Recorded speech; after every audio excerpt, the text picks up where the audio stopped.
because it was kind of like, there are, I don't know why I have such a fucking beef with journalists in terms of, I think because I find it fascinating. I don't like to argue like I'm just an asshole. I genuinely find politics and journalism and public discourse, I love that stuff. And so it's more of a hobby. It's more of an interest. Like people will come to my blog and say, dude, you're sounding all angry. Just let it go. And I'm like, I'm just interested, And so here are the problems I see with game journalism, and I'm not saying specifically, say, 1UP. 1UP has gotten a lot better in the last couple of years, mainly because the fucking website is fast now. I used to hate coming because it was just like, oh my God. It was just like true. It was a pain.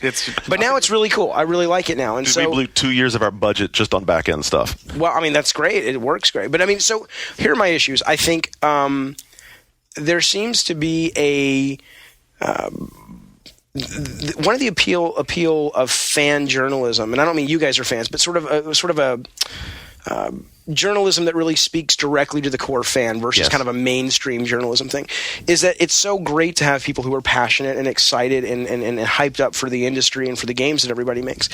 But the danger is, and I see this happen a lot, is that there's a danger of losing the trust factor that we as a consumer, because I buy my games too, that we have with some of you guys, because a lot of times a lot of the reviews, you guys get caught up in the hype a lot of times, and the excuse drives me batty. The excuse is, well, we love games and we're fans too. And when I said today to Jeff, I'm like, fuck you. You're paid. You get paid by the advertisers. You get paid by actual salary. You don't get to be a fan.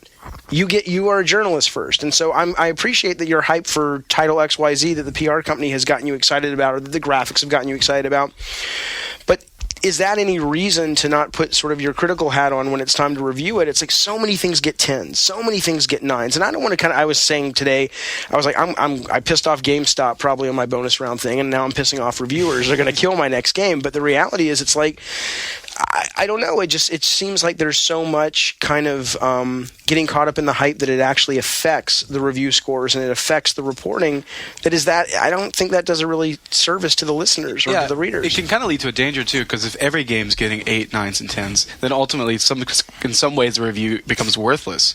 Because if all the scores are going to be high, you don't really know if a game's good or not when you're picking it up, or whether it's worth your time and effort to even try it. Well, when I left, it was nearly 2 years ago now. Yeah. The feedback that it was interesting, because as soon as you step out of the field, you get much more candid opinions from everybody, whether it's on your side or even from readers, and they're like, you know what, to be completely honest with you, I sort of ignore review scores, and they have specific things that they'll turn to for opinion. And the people that were talking to me was like, well, I listen to one of yours every week, and if you guys are excited about something, then that works ahead of any review score. It's like some people that I feel like I know because I listen to you every Friday.